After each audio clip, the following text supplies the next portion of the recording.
act for your sake. I don't play accurately. Anyone can play accurately, but I play with wonderful expression. Yes, sir. Have you got those cucumber sandwiches cut for Lady Bratton? Yes, sir. That will do, Lane. Thank you. Thank you, sir.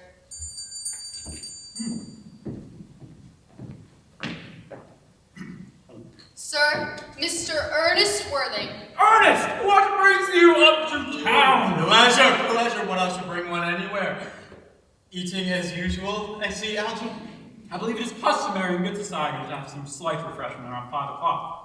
Where on earth have you been since last Thursday? Oh, in the country. What on earth do you do there? When one is in town, one amuses oneself. When one is in the country, one amuses other people. It is excessively boring. Hello. Why all the cups?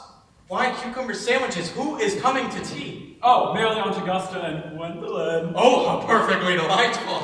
Yes, my dear fellow, it is. But I'm afraid Aunt Augusta won't quite approve of your being here. May I ask why? To put simply, the way you flirt with Gwendolyn is perfectly disgraceful. It's almost as bad as the way Gwendolyn flirts with you. I am in love with Gwendolyn. I've come up to town expressly to propose to her. I thought you had come up for pleasure. I call that business. Oh, how utterly unromantic you are. I really don't see anything romantic in proposing. It's very romantic to be in love, but there's nothing romantic about a definite proposal. Why, one may be accepted, and the excitement is all over. Please don't touch the cucumber sandwiches. They were made especially for Aunt Augusta. I see you eating them all the time. That is because she is my aunt. You may have the bread and butter. The bread and butter is for Gwendolyn. Oh, very good bread and butter it is, too. Now, you need not act as if you're going to eat at all. You behave as if you were married to her. You are not married to her, and I don't think you ever will be. Why on earth do you say that? In the first place, women never marry the men they flirt with. Well, that is nonsense. It isn't. It is a great truth. And in the second place, I don't give my consent. Your consent? Gwendolyn is my first cousin. Before I allow you to marry her, you have to clear up the whole question of Cecily. Cecily? What on earth, Algy, do you mean by Cecily? I don't know anyone in the name of Cecily. Bring me the cigarette case Mr. Worthing left in the smoking room the last time he dined here. Yes, sir. You mean to tell me you had my cigarette case this entire time? I wish to goodness you'd have let me know. I was writing frantic letters to Scotland Yard about this.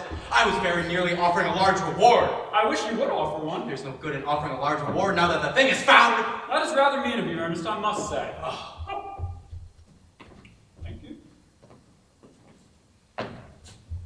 But it makes no matter, for now that I read the inscription inside, I find the thing isn't yours after all. Of course it is mine. You have seen it with me 100 times, and you have no right to read what's written inside. It is a very ungentlemanly thing to read inside a private cigarette case. It is absurd to have a hard and fast rule about what one should read and what one shouldn't. More than half of modern culture depends on what one shouldn't read. Yes, I'm quite aware of the fact, and I don't propose we discuss modern culture. It isn't the sort of thing one discusses in private. I simply want my cigarette case back! But this isn't your cigarette case. The cigarette case is a present from someone of the name of Cecily. And you said you don't know anyone of that name. Well, if you want to know, Cecily happens to be my aunt. Your aunt? Yes, charming lady she is too. Now give it back, Algy. But why does your aunt call herself Little Cecily? From Little Cecily with her fondest love. My dear fellow, what on earth is there that? Some aunts are tall, some aunts are not tall. You happen to think that all aunts should be exactly like your aunts. Now, for heaven's sake, give me back my cigarette case. Yes, but why does your aunt call you her uncle? From Little Cecily with her fondest love to her dear Uncle Jack. I have no objection, I admit, to an aunt being a rather small aunt, but why an aunt should call her own nephew her uncle, I can't quite make out. And besides, your name isn't Jack at all. It is Ernest. It isn't Ernest. It's Jack. Your name is Earnest. I have introduced you to everyone as Ernest. You answer to the name of Ernest. You look as if your name was Ernest. You are the most earnest-looking person I've ever seen in my life. It is perfectly absurd you're saying your name isn't Ernest. Here it is on one of your cards. Mr. Ernest Worthing, B4, the Albany. I'll keep this as proof that your name is Ernest in case you ever try to deny it to me, or to Gwendolyn, or to anyone else for that matter. Yes, my name is Ernest in town, and Jack in the country. That cigarette case was given to me in the country. Yes, but why does your aunt call you her uncle? Might I mention, I always suspected you of being a confirmed and secret Bunburyist, and I'm quite sure of it now. Bunburyist? What on earth do you mean by a Bunburyist? I'll explain to you the meaning of that improbable expression as soon as you tell me why you're Ernest in town and Jack in the country. Well, produce my cigarette case first. Here it is. Now go on and pray make your answer improbable. My dear fellow, there's nothing improbable about my explanation at all. In fact, it is quite ordinary. The old Mr. Thomas Cardew, who adopted me as a little boy, made me in his will guardian to his granddaughter, Miss Cecily Cardew. Cecily, who calls me her uncle by motives of respect that you could not possibly appreciate, lives with me in the country under the charge of her admirable governess, Miss Prism. Where is that place in the country, by the way? Oh, that is nothing to you, dear boy. You are not going to be invited. I suspected that, my dear fellow. Now go on and tell me why you are Ernest in town and Jack in the country. Oh, my dear fellow, when one is placed in the position of guardian, one has to attain a high moral tone, and a high moral tone does not conduce to one's health or to one's happiness. In order to go up to town, I pretended to have a brother by the name of Earnest, who lives in the Albany and gets into the most dreadful scrapes. That, my dear fellow, is the whole truth, pure and simple. The truth is rarely pure and never simple. What you really are is a Bunburyist, and I'm quite sure of it now. You are one of the most advanced Bunburyists I've ever known. What on earth you mean? You have invented yourself a useful younger brother of the name of Earnest, in order that you may be able to go into town whenever you choose. I have invented an invaluable permanent invalid of the name of Bunbury, in order that I may be able to go into the country whenever I choose. If it wasn't for Bunbury's extraordinarily bad health, you wouldn't be able to dine with me at Willis's tonight. Oh, I'm going to ask you to dine with me anywhere tonight. I know. You're absolutely hopeless about sending out invitations. Oh, you would have better go dine with your Aunt Augusta. I dine with her on Monday, and once a week is more than enough to dine with one's own relations. Besides, now that I know you to be a Bunburyist, I naturally want to talk to you about Bunbury. I want to tell you the rules. I am not a Bunburyist. If Gwendolyn accepts me, I'm going to kill my brother. In fact, I might kill him in any case. Cecily's a little too interested in him. So, I'm going to kill my brother, and I suggest you do the same with that Mr. Your great friend. Who's it's coming to me. Oh, your friend with that absurd name. Nothing can induce me to part with Bunbury. And shall you ever get married, which I find extremely problematic, you'll be glad to know Bunbury.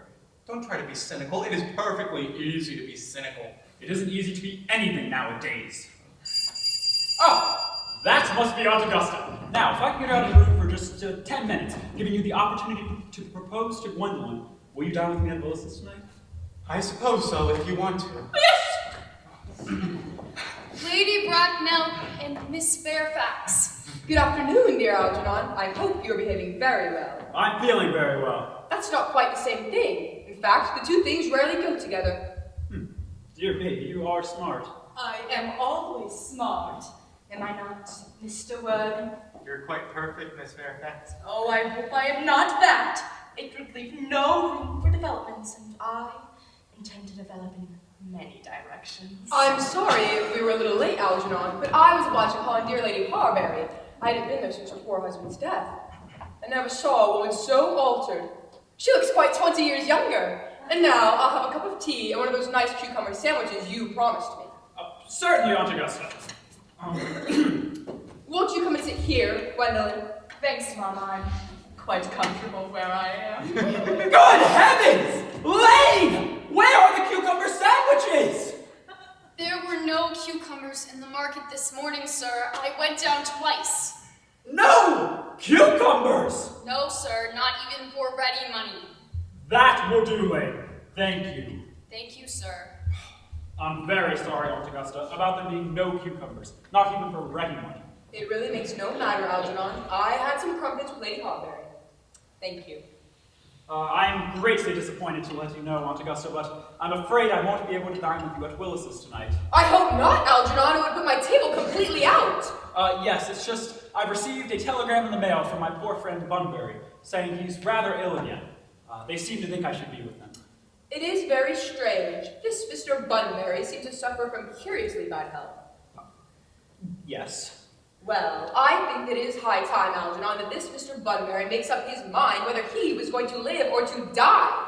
This shilly-shallying of the question is absurd. I should be much obliged if you were to ask Mr. Bunbury, from me, of course, to be kind enough not to have a relapse on Saturday, for I rely on you to arrange my music for me. It is my last reception, and one wants something that will encourage conversation, particularly at the end of the season when everyone has practically said whatever they had to say, which in most cases was probably not much. I'll speak to Bunbury, but I'm quite sure he'll be better by Saturday. Now, the music is of great difficulty, but if you'd like to join me in the other room for a moment, I can drop the program. It is very thoughtful of you, Algernon. Gwendolyn, you will accompany me. Certainly, Mama.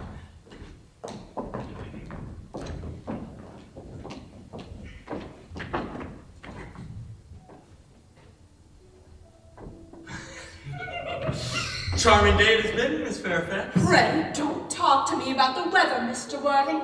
Whenever people talk to me about the weather, I always feel quite certain that they mean something else.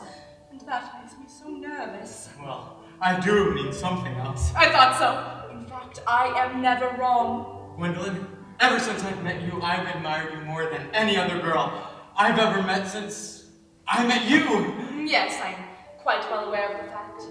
And I often wish that in public, at any rate, you have been more demonstrative.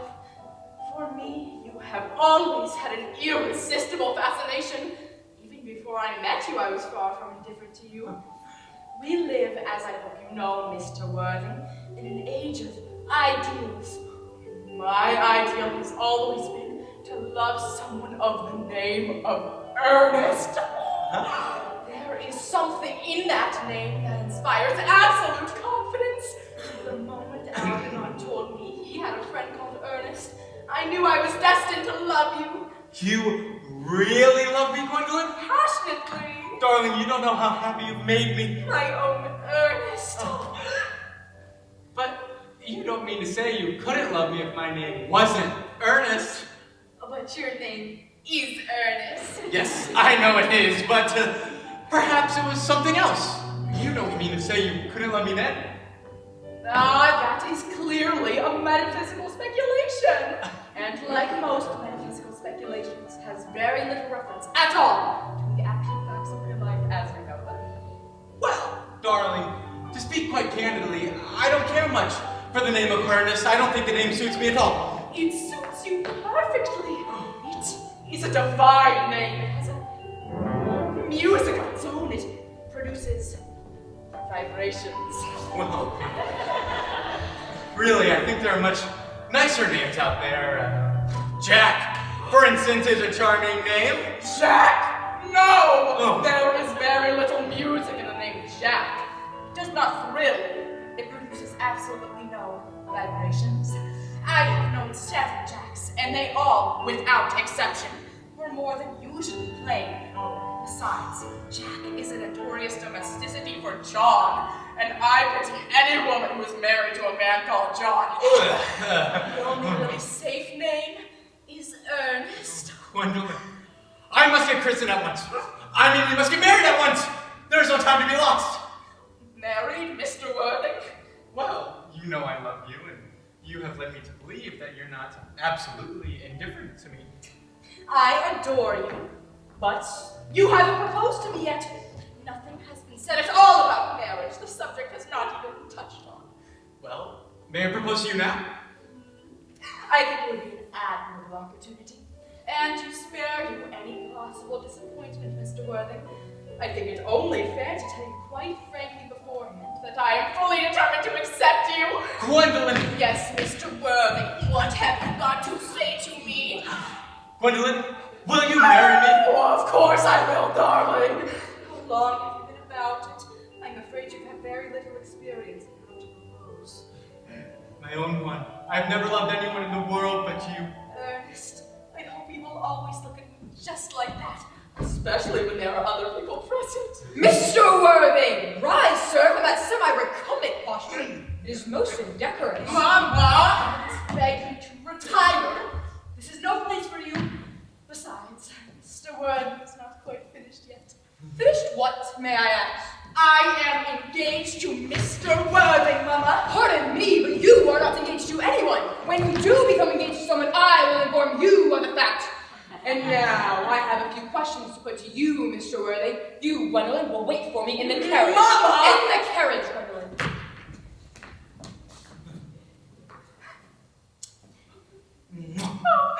Gwendolyn, the carriage! Yes, Mama.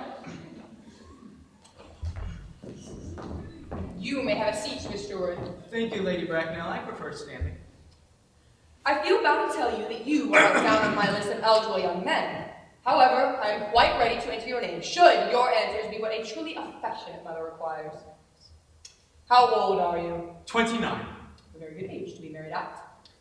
I have always been of the opinion that a man who desires to get married should know either everything or nothing. Which do you know? I know nothing, Lady Bracknell. I am pleased to hear it. What is your income? Between 7,000 and 8,000 a year. In land or in investment? In investments, chiefly. That is satisfactory. I own a house in the country with some land attached to it. Of course, about 1,500 acres. A country house? You have a townhouse too, I hope. A girl with simple, unspoiled nature like Gwendolyn could hardly be expected to reside in the country. I own a house in Belgrave Square. Of course, it is let by the year to Lady Bloxham, but of course I can get it back whenever I like in a 6 months' notice. Lady Bloxham? Yes. I don't know her. What number in Belgrave Square? 149. The unfashionable side. I thought there was something. However, that can easily be altered. Do you mean the fashion or the side? Both, if necessary, I presume. Now to minor matters. Are your parents living? I have lost both my parents. To lose one parent, Mr. Worthing, may be regarded as a misfortune. To lose both looks like carelessness. Who is your father? Oh.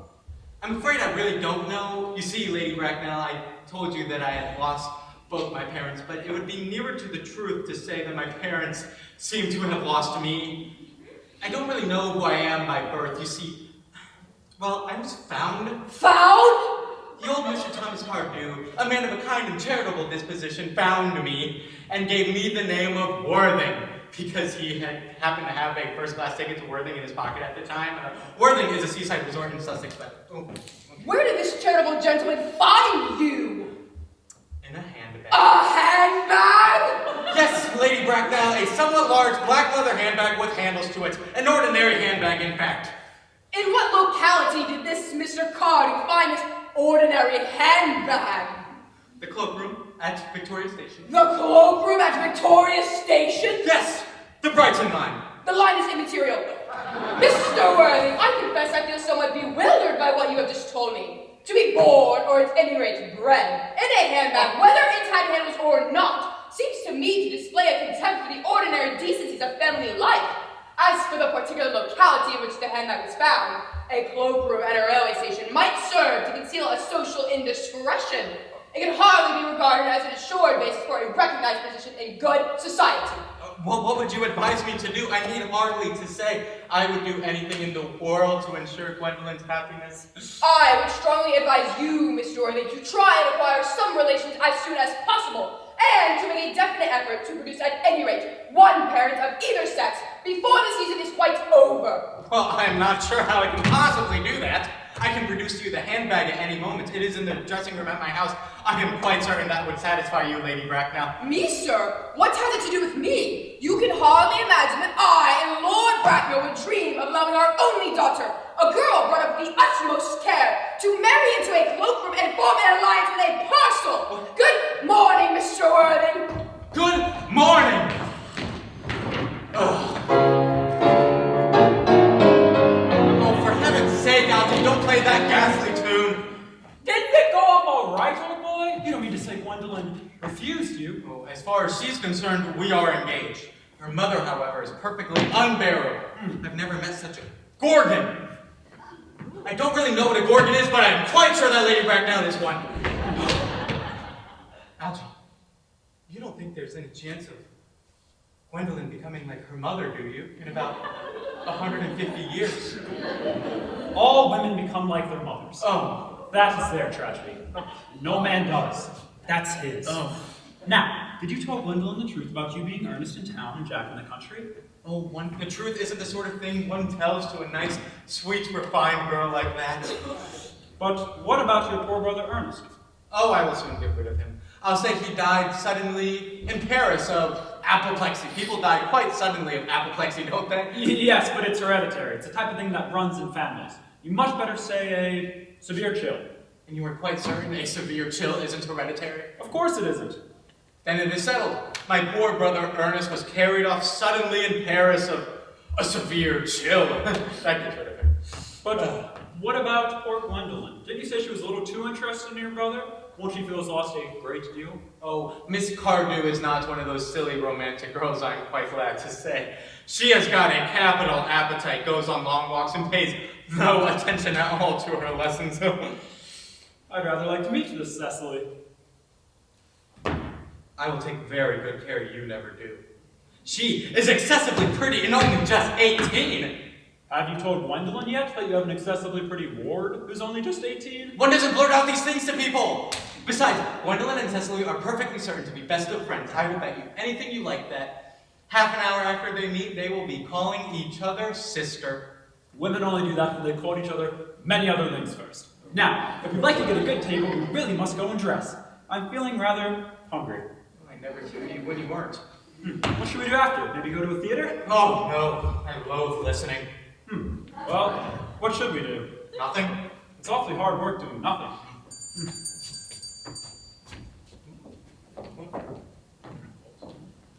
Miss Fairfax. Gwendolyn, upon my word. Algy, kindly turn your back. I have something very particular to say to Mr. Worthing. My own Gwendolyn. Ernest, we may never be married. From the expression on Mama's face, I fear we never shall. But although she may prevent us from becoming man and wife, and I may marry someone else and marry often, nothing that she could possibly do can alter my eternal devotion to you. My own darling. The story of your romantic origin, as laid to me by Mama with unpleasing comments, has naturally stirred the deeper fibers of my nature. Oh. Your Christian name has an irresistible fascination. The simplicity of your character makes you exquisitely incomprehensible to me. Your town address at the Albany I have, but what is your address in Devonshire? The Manor House. Woolton, Hertfordshire. There's good postal service, I suppose. I will communicate with you daily. Oh, my own one. How long do you remain in town? Till Monday. Good. Algy, you may turn around now. Thanks, I turned around already. You may also ring the bell. Ah! You will let me see you to your carriage, my darling? Certainly. I will see Miss Fairfax out. Yes, sir. Tomorrow, Lane, I will be going Bunburying. Yes, sir. I shan't be back till Monday. You can pack up my smoking jacket, dress clothes, and Bunbury suits. Yes, sir. I hope tomorrow will be a fine day, Lane. It never is, sir. Lane, you are a perfect pessimist. I do my best to give satisfaction, sir. There's a sensible, intellectual girl. The only girl I've ever cared for in my life. What on earth are you so amused at? Oh, I'm just anxious about poor Bunbury, that's all. If you don't take care, your friend Bunbury is going to get in a serious scrape someday. I love scrapes. They're the only thing that are never serious. Oh, that is nonsense. You never talk anything but nonsense. Nobody ever does.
every way. Uncle Jack is so very serious. Sometimes he's so serious, I think he cannot quite be well. Your guardian enjoys the best of health.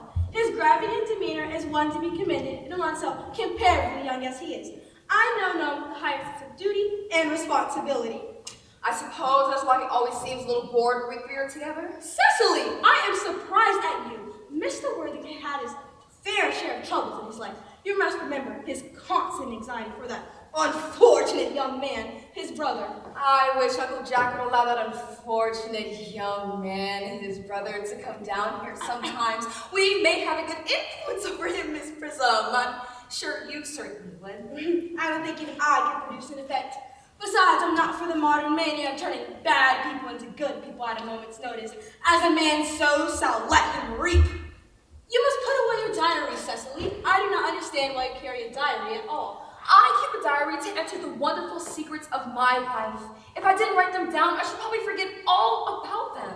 Memory, my dear Cecily, is a diary we all carry about with us. Yes, but it usually chronicles the things that have never happened and could have possibly happened. I think memory is responsible for nearly all 3-volume novels that Moody sent us. Do not speak slightly of the 3-volume novel, Cecily. I wrote one myself in the earlier days. Did you really, Miss Prism?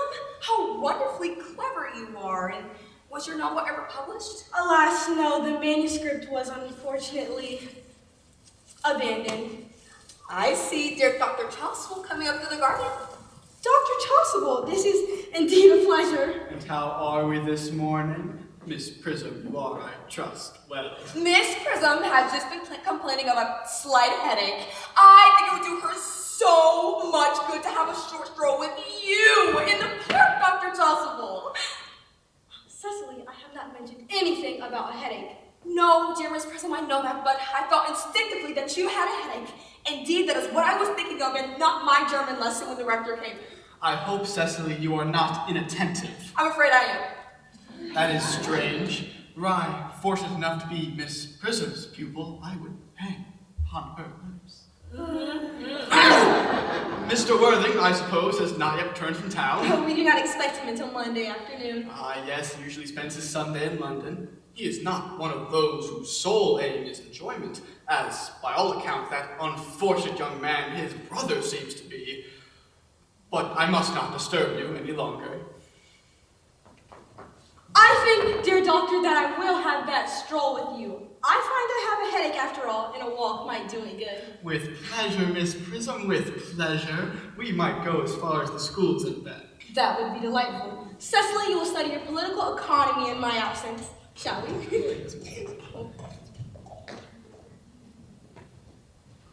Horrid political economy, horrid geography, horrid German. Mr. Ernest Worthing has just arrived from the station. He's brought his luggage with him.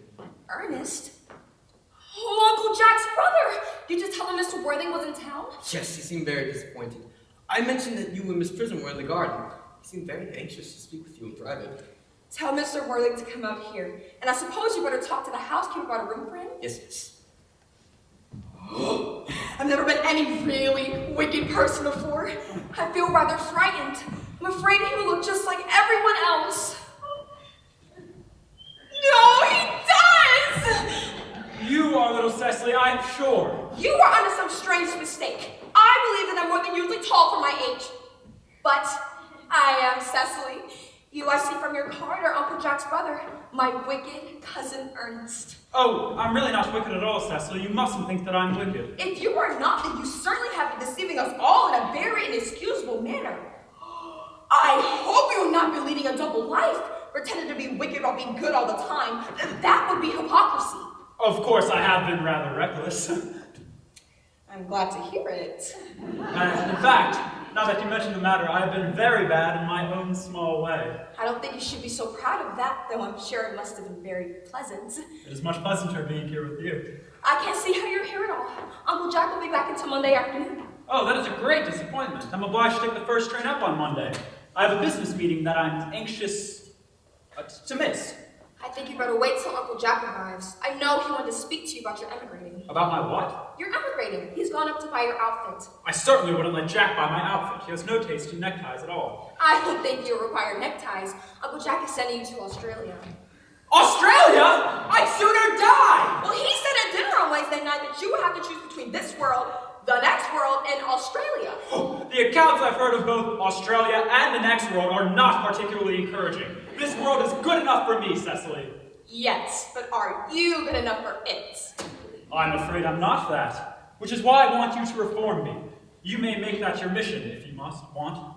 Oh, I'm afraid I've got no time this afternoon. Well, do you mind my reforming myself this afternoon? I think you should try. Thank you. I feel better already. You are looking a little worse. That is because I'm hungry. Oh, how thoughtless of me. Won't you come in? Thank you. Might I have a buttonhole first? I've never had any appetite unless I've had a buttonhole first. A yellow rose? No, I'd sooner have a pink one. Why? Because you are like a pink rose, Cecily. I don't think it could be right for you to talk to me like that. Miss Prism never says such things to me. Then Miss Prism is a short-sighted old lady. You are the prettiest girl I've ever seen in my life. Miss Prism says that all good looks are a snare. A snare any sensible man would love to be trapped in. Oh, I wouldn't care to catch a sensible man. I should know what to talk to him about. You are too much alone, dear Dr. Chasuble. You should get married. A misanthrope I can understand, but a womanthrope, never. Believe me, I do not deserve such a phrase. The precept, as well as the practice of the primitive church, was distinctly against matrimony. That is obviously the reason why the primitive church has not lasted up until this present day. And as you don't seem to realize, dear Dr. Chasuble, is that by persistently remaining single, a man can verse himself to permanent public temptation. Oh, but where is Cecily? Perhaps she followed us to the school. Mr. Worthing. Mr. Worthing. This is indeed a surprise. I have returned sooner than I expected. Dr. Chasuble, I hope you are well. Dear Mr. Worthing, I trust this garb of woe does not betoken some terrible calamity. My brother. Or shameful depths and extravagance. Still leading his life of pleasure. Dead! Your brother, Earnest, dead? Quite dead! What a lesson for him. I trust he will profit by it. Mr. Worthing, I offer you my sincere condolences. Poor Earnest. He had his many, many faults, but it is a sad, sad blow. Quite sad indeed. Were you with him at the end? No, he died abroad in Paris, in fact. I just got a telegram from the manager of the Grand Hotel. And was the cause of death mentioned? A severe chill, it seems. As a man sows, so shall he reap. Charity, dear Miss Prism, charity. None of us are perfect. Will the internment take place here? No, he seemed to have expressed his wishes to be buried in Paris. In Paris? You would no doubt wish me to make some slight allusion to this tragic domestic affliction next Sunday.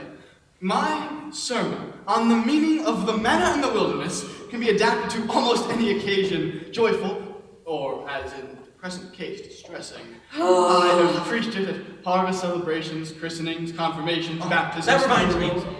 You mentioned christenings, Dr. Chasuble. I suppose you know how to christen, all right? What, is there any particular infant in whom you are interested, Mr. Worthing? Oh, your brother, I believe, was unmarried, was he not? Oh, no, yes. He was, but this is not for any baby, dear doctor, no. I would like to be christened myself this afternoon. Surely you have been christened already. I don't remember anything of it. But of course, if it would bother you in any way, or if you think I'm a little too old now. Not at all, not at all. At what hour would you wish the ceremony performed? Would 5:30 do? Let me check my pocketbook. Oh, it's very convenient to keep a pocketbook these days. Yes. Oh, yes. Admirably, admirably. And now, dear Mr. Worthing, I will not intrude any longer into a house of sorrow. I would merely beg you not to be too much bowed down by grief. What seem to us bitter trials are often blessings in disguise. This seems to me a blessing of extremely obvious kind. Oh, Uncle Jack, I'm so pleased to see you're back, but what horrid clothes you've got on. Do go and change them. Oh, Cecily! What's the matter, Uncle Jack? Oh, do look happy. You look as if you've had a toothache, and I've got such a surprise for you. Who do you think is in the dining room? Your brother! Who? nonsense. I haven't got a brother. Don't say that. However badly he may behave to you in the past, he's still your brother. You could not be so heartless as to disown him. I'll tell him to come out, and you will shake hands with him, won't you, Uncle Jack? These are very joyful tidings. After we had all been resigned to his loss, his sudden return seems to me peculiarly distressing. My brother is in the dining room. I don't know what this all means. I think this is perfectly absurd. Yes. Good heavens! Brother John! I've come down from town to tell you that I'm very sorry for all the trouble I've given you, and I intend to lead a better life in the future. Uncle Jack, you are not going to refuse your own brother's hand. Nothing will induce me to take his hand. I think his coming down here disgraceful. He knows perfectly well why. Uncle Jack, do be nice. Ernest was just telling me about his poor friend Mr. Bunbury, who he goes to visit so often. Surely there must be good in one who leaves the pleasures of London to sit by a bed of pain. Oh, he's been talking of Bunbury, has he? I must say that I think Brother John's coldness to me is peculiarly painful. Oh. I expected a more enthusiastic welcome, especially since it's my first time visiting. Uncle Jack, if you don't shake hands with Ernest, I shall never forgive you. Never forgive me? Never, never, never. Then this will be the last time I shall ever do it. Ha! It is pleasant, is it not, to see so perfect a reconciliation. I think we might leave the two brothers together. Cecily, you will come with us. Certainly, Miss Prism. Oh, I feel very happy. Oh, thank you, dear. You young scoundrel! Algy, you have got to get out of this place as soon as possible. I don't allow any Bunbury here. I put Mr. Ernest's things in the room next to yours. Suppose that is all right. What? Mr. Ernest's luggage. I have unpacked it and put it in the room next to your own. His luggage? Yes, sir. 3 portmanteaus, a dressing case, 2 hat boxes, and a large luncheon basket. I'm afraid I can't stay more than a week at this time. Merriman, order the dog cart at once. Mr. Earnest has suddenly been called back to town. Yes, sir. What a fearful liar you are, Jack. I haven't been called back to town at all. Oh, yes, you have. I haven't heard anyone call me. Your duty as a gentleman calls you back. My duties as a gentleman have never interfered with my pleasures in the slightest. Well, I can quite understand that. Well, Cecily is a darling. You are not to talk of Miss Cardew like that. I don't like it. Well, I don't like your clothes. I think you look perfectly ridiculous in them. Why on earth don't you go up and change? It is perfectly childish to be in mourning for a man who is staying in your house for a whole week as your guest. You are not staying with me for a whole week as a guest or anything else. You have got to leave by the 4:05 train. I certainly wouldn't leave you when you were in mourning. It would be the most unkind. Well, will you go if I change my clothes? Fine, as long as you promise not to take too long. I've never seen someone take so long to dress and with such little result. Oh, your vanity is ridiculous. Your conduct an outrage and your presence in my garden utterly absurd. But you have got to catch the 4:05 and I hope you have a pleasant journey back to town. This Bunburying, as you call it, has not been a great success for you. I think it has been a great success. Cecily is mine, and that is everything. There she is! Oh, I thought we were with Uncle Jack. He's gone to order the dog cart for me. Oh, is he taking you for a nice drive? He's going to send me away. Then have we got to part? Yes, and the most painful parting it will be. It is always painful to part from people whom one has known for a very brief space of time. Even a momentary separation from one has just been introduced is almost unbearable. The dog cart is at the door, sir. It can wait, Merriman, for 5 minutes? Yes, miss. Cecily, I hope I shall not offend you when I state quite openly and frankly that you are the absolute visible personification of perfection. I think your frankness does you great credit, Ernest. If you allow me, I'll copy your remarks into my diary. Do you really keep a diary? I'd give anything to read it, may I? No! When it appears in volume form, I hope you will order a copy. But pray, Ernest, don't stop. I enjoy digging down from dictation. I have reached absolute perfection. You can go on now. I'm quite ready for work. Oh, don't cough, Ernest. When one is dictating, one should always speak fluently and not cough. Besides, I don't know how to spell a cough. Cecily, ever since I first looked upon your eyes, I've dared to love you passionately, hopelessly, vividly. I don't think you should say you love me hopelessly. Hopelessly doesn't seem to make much sense, does it? Cecily. The dog guard is at waiting, sir. Tell her to come around next week at the same time. Yes, sir. Uncle Jack would be very much annoyed if he knew you were staying on till next week at the same hour. I don't care about Uncle Jack. I don't care for anyone in the world but you. I love you, Cecily. You will marry me, won't you? Oh, you silly boy, why of course. Why, we've been married for the last 3 months. For the last 3 months? Yes, it'll be exactly 3 months on Thursday. But how did we become engaged? Well, when Uncle Jack first confessed to us that he had a younger brother who was very wicked and bad, you, of course, have become the chief topic of conversation between myself and Miss Prism. And, of course, the man who was always much talked about is always very attractive. I dare say it was foolish of me, but I fell in love with you, Ernest. But when was our engagement actually settled? On the 14th of February last, worn out by your entire ignorance of my existence, I determined to enter matter one way or another, and I accepted you under this dear old tree here. The next day, I bought this, dear me, little ring in your name. Did I give you this? It's very pretty, isn't it? Yes, you've wonderfully good taste, Ernest. It's the excuse I've always given you for leading such a bad life. And in this box is where I keep all of your dear letters. My letters? But, my dear Cecily, I never wrote you any letters. You need hardly remind me of that, Ernest. I remember all too well I was forced to write all your letters for you. I would give anything to read them. No, I couldn't possibly. They'll make you far too conceited. The 3 that you gave me after I broke off the engagement are so beautiful and so badly spelled that even now I can hardly read them without crying a little. But was our engagement ever broken off? Of course it was. On the 22nd of last March. You can read the entry if you like. Yes. I'm fine. Today, I broke off my engagement with Ernest. I feel it is better to do so. The weather still continues charming. Cecily! I'm particularly disappointed to hear you broke off our engagement, especially when the weather was so charming. It would have hardly been a proper engagement if it hadn't been broken off at least once. But I forgave you before the week was out. What a perfect angel you are, Cecily. You dear romantic boy. I hope your hair curls naturally, does it? Of course, with a little help from others. Oh, I'm so glad.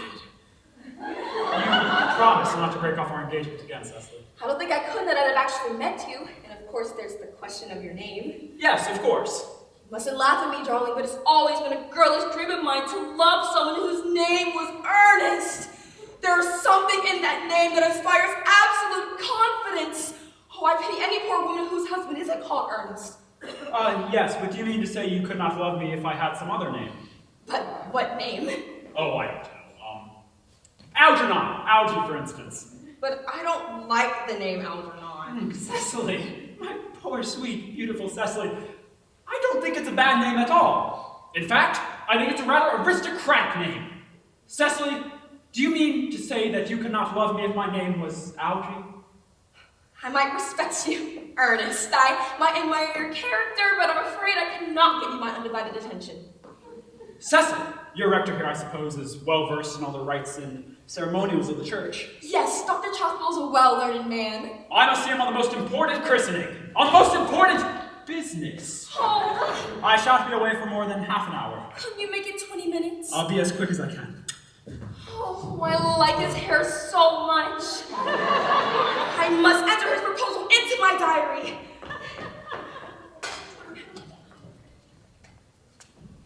Mrs. Fairfax just called on Mr. Worthing on very important business, Miss Fairfax states. Isn't Mr. Worthing in his library? No, Mr. Worthing went in the direction of the rectory some time ago. Pray ask the lady to come out here. Mr. Worthing is sure to be back soon, and you can bring tea. Yes, miss. Miss Fairfax, I suppose one of the many good elderly women associated with some of Uncle Jack's philanthropic work in London. Miss Fairfax. Oh, pray let me introduce myself to you. My name is Cecily Cardew. Cecily Cardew, what a very sweet name. Something tells me we are going to be great friends. I like you already more than I can say. My first impressions of people are never wrong. How nice of you to like me so much after we've known each other for a comparatively short time. Pray sit down. I may call you Cecily, may I not? With pleasure. And you will always call me Gwendolyn, won't you? If you wish. Then that is all quite settled, is it not? I hope so. Perhaps this might be a favorable opportunity for my mentioning who I am. My father is Lord Bracknell. You have never heard of Papa, I suppose? I don't think so. I think that is quite as it should be. The home seems to me to be the proper sphere for the man. Cecily, do you mind my looking at you? Wow, this pocket is quite deep. Do you mind my looking at you? My. Through Good my heavens. glasses! Oh, not at all, Gwendolyn. I'm very fond of being looked at. Ooh. Oh, good heavens.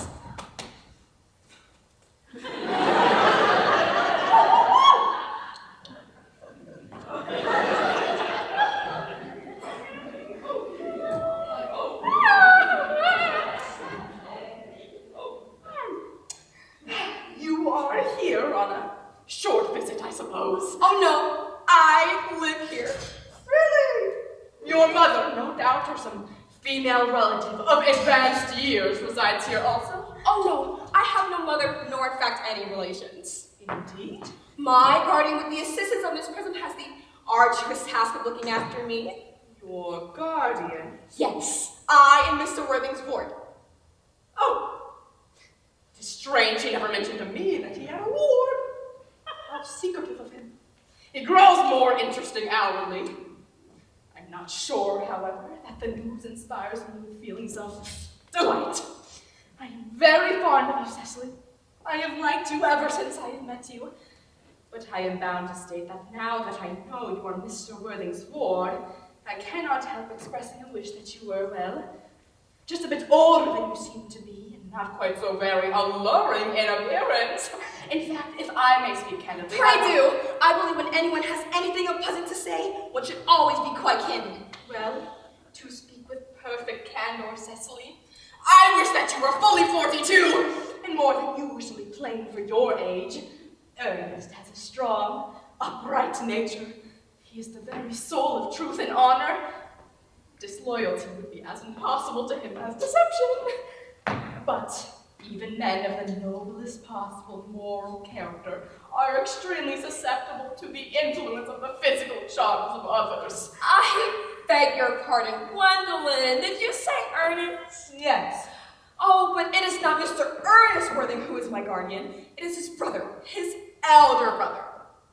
Ernest never mentioned to me that he had a brother. I'm afraid to say they have been on good terms for a long time. Oh, that accounts for it. Cecily, you have lifted a load from my mind. I was growing most anxious. It would have been terrible if any cloud had come across a friendship like ours, would it not? Of course, you are quite sure it's not Mr. Ernest Worthing who's your guardian. Quite sure. In fact, I'm going to be his. I beg your pardon? Dearest Gwendolyn, there is no reason why I should make a secret of it to you. Our little county newspaper should chronicle the fact next week. Mr. Worthing and I are engaged to be married. My darling Cecily, I think there must be some slight error. Mr. Ernest Worthing is engaged to me. The announcement will appear in the Morning Post on Saturday at the latest. Dear Gwendolyn, you must be under some misconception. Ernest proposed to me exactly 10 minutes ago.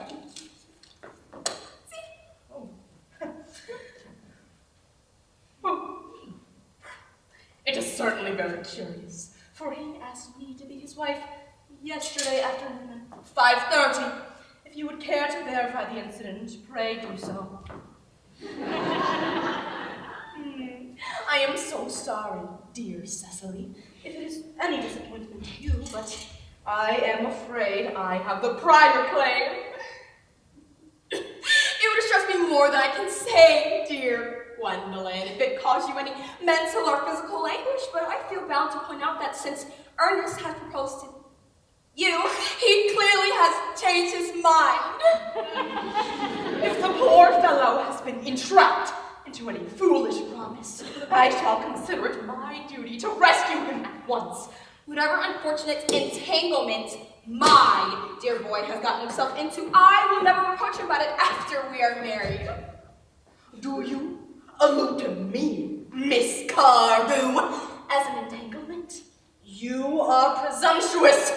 On an occasion of this kind, it becomes more than a moral duty to speak one's mind. It becomes a pleasure. Do you suggest, Miss Fairfax, that I shocked Ernest into an engagement? How dare you? This is no time for rubbing the shallow mask of manners. When I see a spade, I call it a spade. I am glad to say that I have never seen a spade. It is obvious that our social spheres have been widely different. Now I wait here as usual, miss. Yes, as usual.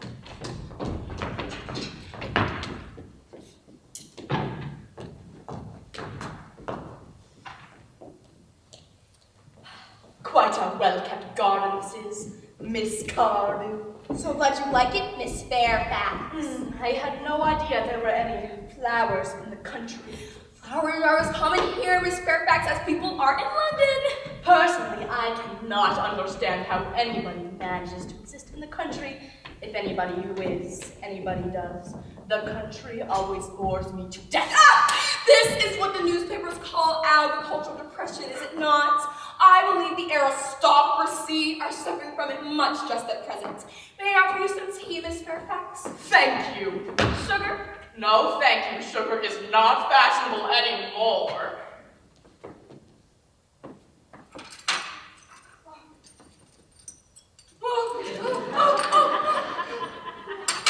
Cake or bread and butter?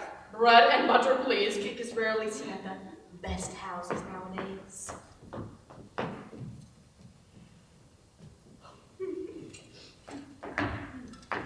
Hand that to Miss Fairfax.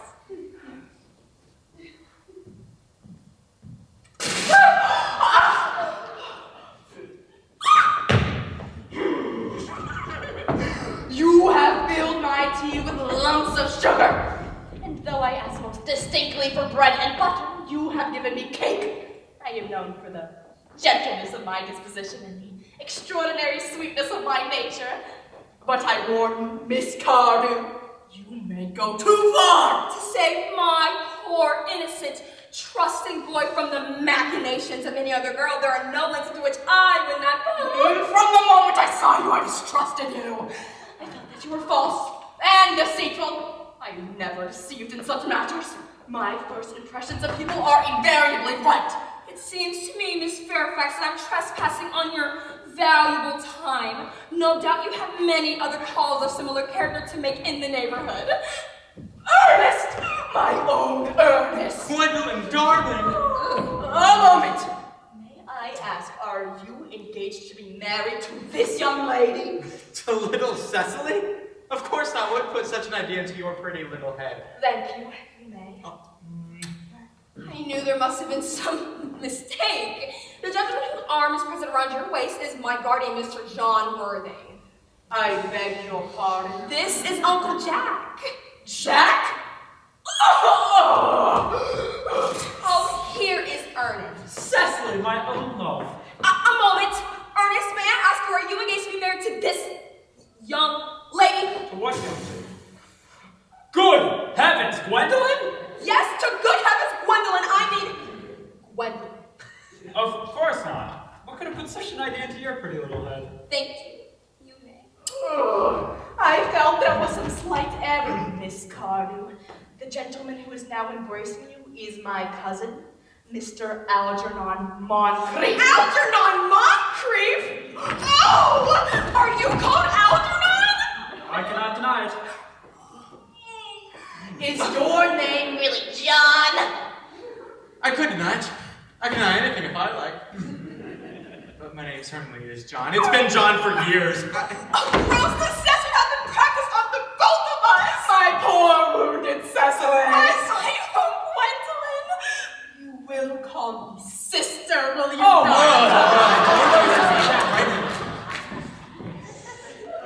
There's just one question I would like to be allowed to ask my guardian. An admirable idea. Mr. Worthing, where is your brother Ernest?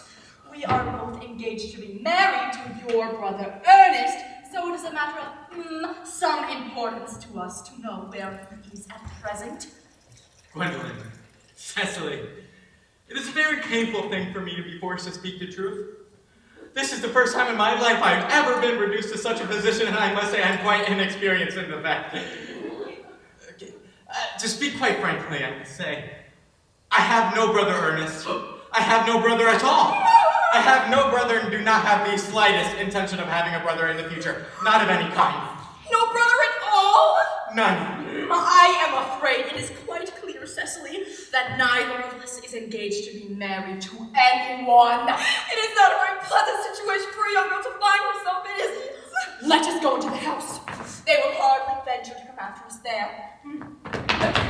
Household! Men are so cowardly, poor thing. They are stinky and smelly and disgusting and ugly. This ghastly state of things is what you call bunburying, I suppose. Yes, and the most wonderful Bunbury it has been. The most wonderful of my life. Well, you've no right to bunbury here. And as for your conduct towards Miss Cardew, I must say that your taking in of a sweet, simple, innocent girl like that is inexcusable. To say nothing of the fact that she is my ward. Well, I can't see much possible defense for your deceiving of a thoroughly experienced, brilliant, clever girl such as Miss Fairfax. To say nothing of the fact that she is my cousin. Well, I wanted to be engaged to Gwendolyn, that is all. I love her. I simply wanted to be engaged to Cecily. I adore her. Well, I see no chance in your marrying Miss Cardew. I don't see much likelihood of you and Miss Fairfax being united. How you can sit there calmly eating muffins when we are in this terrible trouble, I can't make out. You seem to me to be perfectly heartless. I can't possibly eat muffins in an agitated manner. The butter would get on my cuffs. I say it's perfectly heartless. You're eating muffins at all, under the circumstances. When I'm in trouble, eating is the only thing that consoles me. At the present moment, I'm eating muffins because I'm unhappy. Besides, I am particularly fond of muffins. Well, there's no reason why you should eat them all in that greedy way. I wish you would have the tea cake instead. I don't much like tea cake. Good heavens! I suppose a man may eat his own muffins in his own garden? But you have just said it was perfectly heartless to eat muffins. I said it's perfectly heartless of you. Under the circumstances, that is a very different thing. That may be. The muffins are the same. Algy, I wish to goodness you would go. You can't possibly ask me to leave without offering me some dinner first. It is absurd. Besides, I've just made arrangements with Dr. Chasuble to be christened at 5:45 under the name of Earnest. My dear fellow, the sooner you give up this nonsense, the better. I have made arrangements with Dr. Chasuble to be christened at 5:30. I, naturally, will take the name of Ernest. Gwendolyn will wish it. We both can't be christened Ernest. It's absurd. Besides, I have the perfect right to be christened if I like. There's no evidence I ever have. And I think it is very probable I never was. So does Dr. Chasuble. That is entirely different in your case. You have been christened already. Quite so. So I know my constitution can stand it. If you're not quite sure about your ever having been christened, I must say, I think venturing on it now could be very dangerous. It might make you very unwell. You can hardly forget you just had someone very closely connected with you carried off in Paris by a severe chill.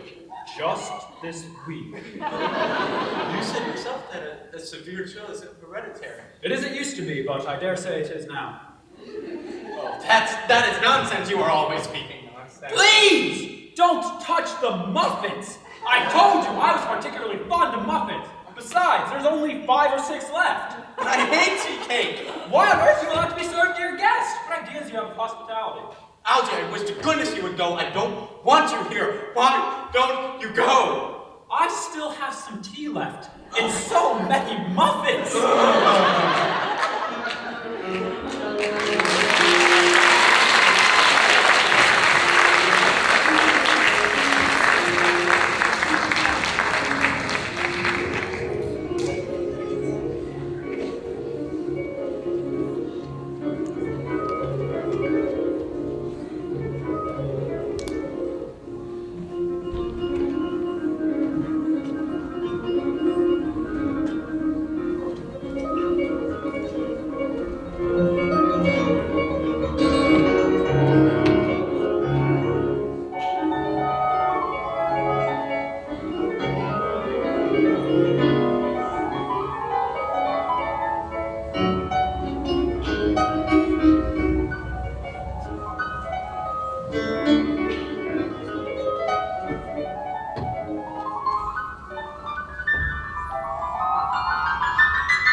some sense of shame left. They have been eating muffins. That looks like repentance.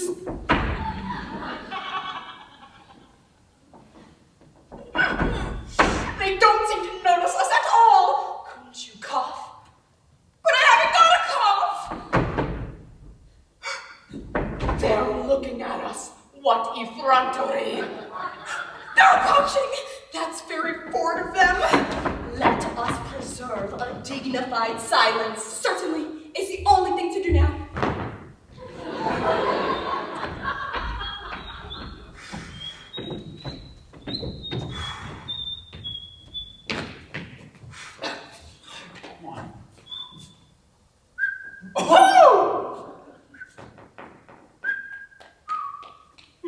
We will not be the first to speak. Certainly not.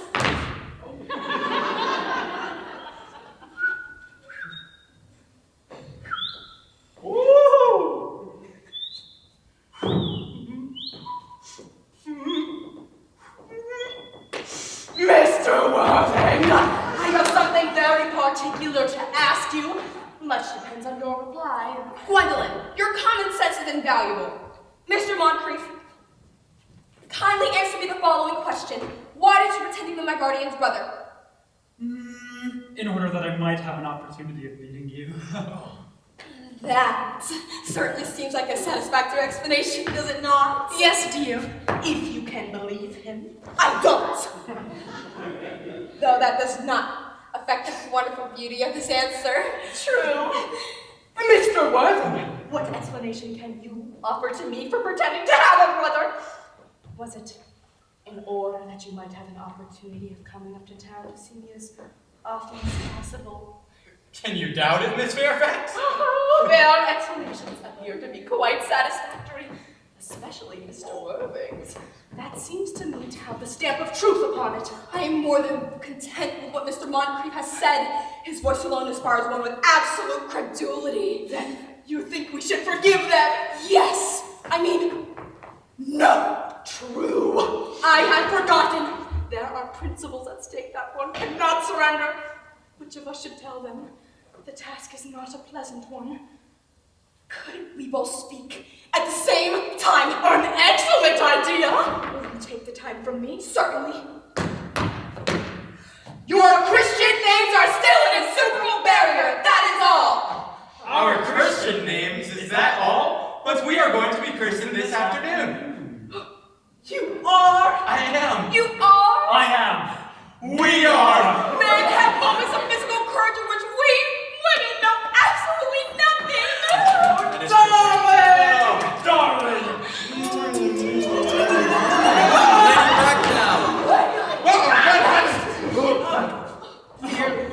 I am engaged to be married to Mr. Worthing, Mama. Come here, sit down immediately. I am engaged to be married to Gwendolyn Lady Bracknell. You are nothing of the kind, sir. And now, as regards Algernon. Yes, Aunt Augusta. May I ask if it is in this house that your friend, Mr. Bunbury, resides? Oh, Bunbury doesn't live here. Bunbury's somewhere else. In fact, Bunbury is dead. Dead! His death must have been extremely sudden. Oh, Bunbury, he was quite exploded. Exploded! I mean to say, Aunt Augusta, that he was found out. The doctors found out that Bunbury could not live. And so Bunbury died. He seems to have had great confidence in the opinion of his physicians. Now that we have finally gotten rid of this Mr. Bunbury, may I ask, Mr. Worthing, who is that young person whose hand my nephew Algernon is now holding in what seems to me a peculiarly unnecessary manner? That lady is Miss Cecily Cardew, my ward. I'm engaged to be married to Cecily, Aunt Augusta. I beg your pardon. Me, Mr. Moncrief, are engaged to be married, Lady Bracknell. I do not know whether there is anything peculiarly exciting in the air, but the number of engagements that goes on here seems to be considerably above the proper average. Mr. Worthing, is Miss Cardew at all connected with any of the larger railway stations in London? Miss Cardew is the granddaughter of the late Mr. Thomas Cardew of 149 Belgrave Square. I have in my possession, you will be pleased to hear, certificates of Miss Cardew's birth, baptism, whooping cough, registration, vaccination, confirmation, and the measles, both the German and English variety.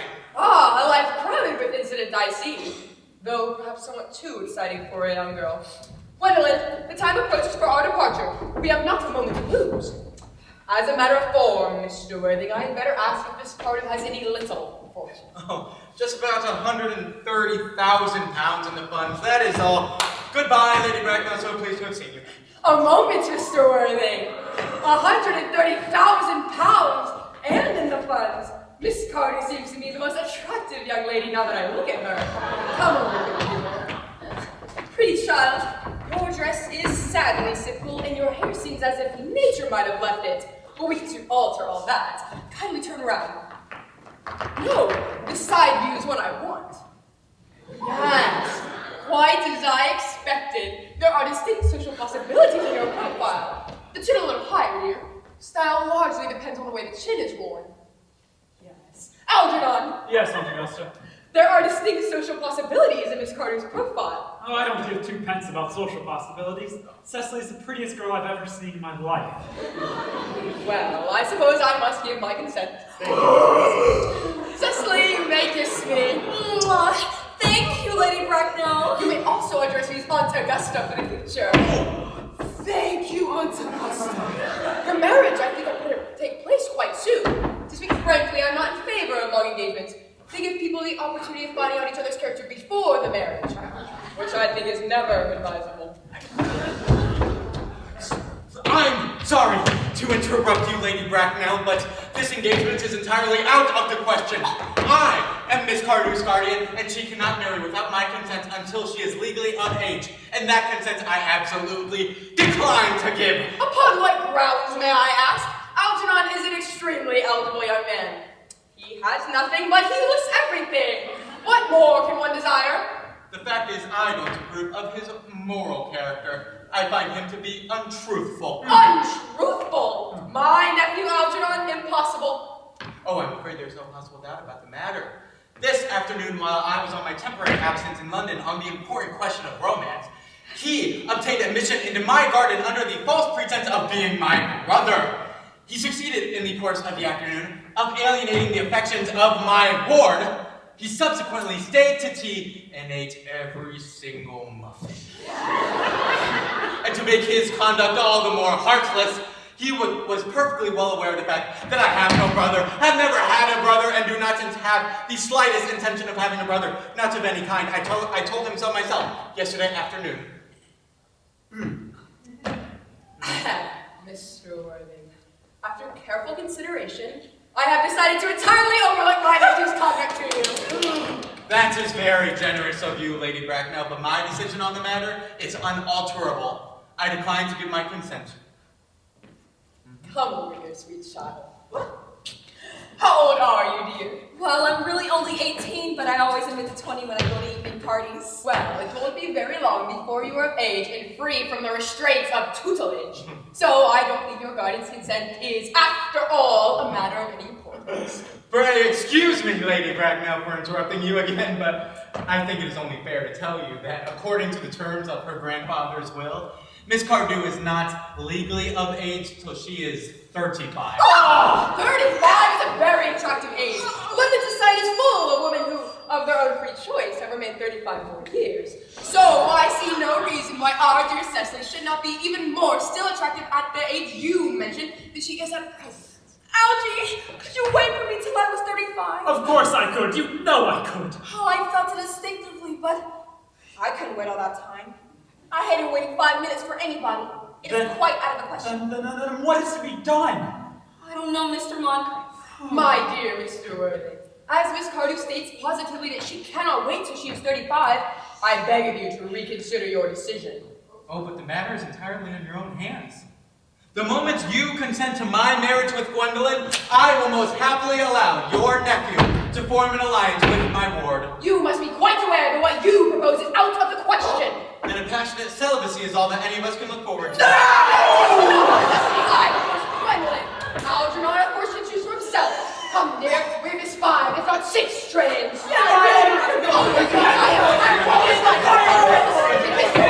I'm ready for the christening.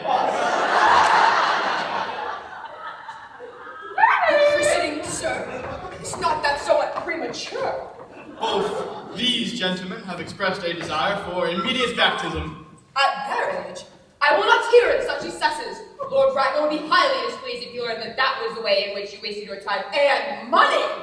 Am I to understand, then, that there are to be no christenings at all this afternoon? I don't think that, as things are now, Doctor, it'd be much use to either of us. It grieves me to hear such sentiments from you, Mr. Worthing. However, I will return to the church.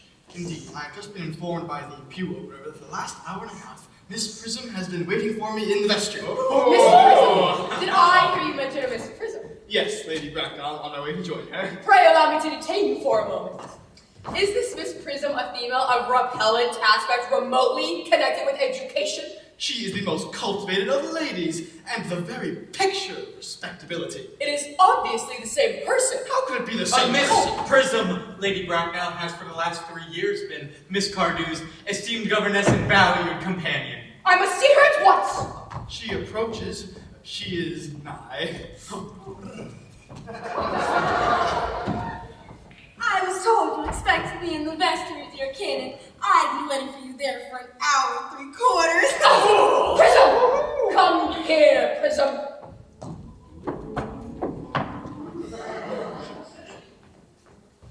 Prism, where is that baby? What?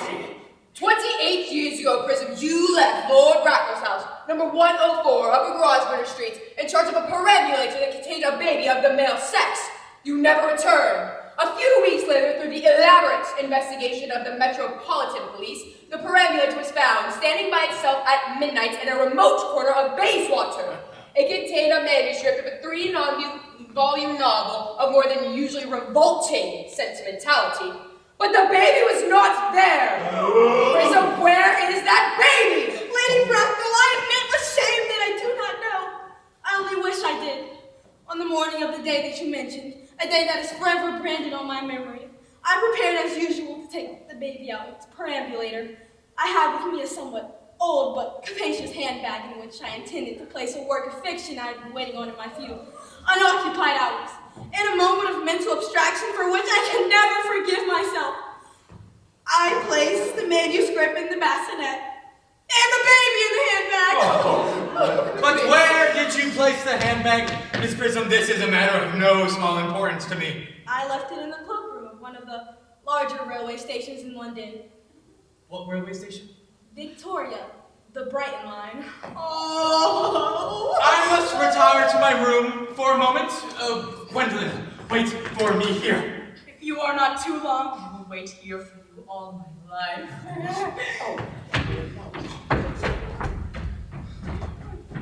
What do you think this means, Lady Bracknell? I dare not even suspect, Dr. Chasuble. I need hardly to tell you that in families of high authority, strange coincidences are not supposed to occur. They are hardly considered a thing. Yes. Uncle Jack seems strangely agitated. Your guardian has a very emotional nature. This noise is extremely unpleasant. It sounds as if you were having an argument. I dislike arguments of any kind. They're always vulgar and often convincing. It has stopped now.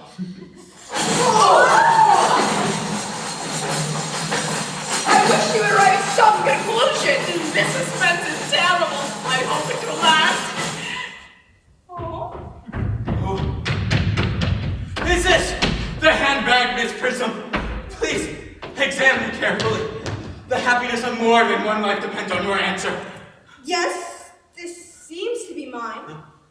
Yes, here on the lock are my initials. This bag is undoubtedly mine. It's been such an inconvenience being without it all these years. Oh. More has been restored to you than just this handbag, Miss Prism. I was the baby you placed in it. You? Yes, Mother. Oh, Mr. Worthing! I fear there's been some error.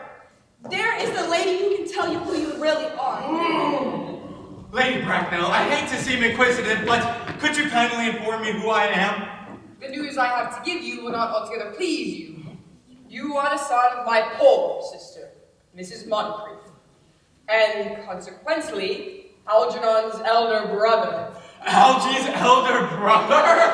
Then I have a brother after all. I've always said I have a brother.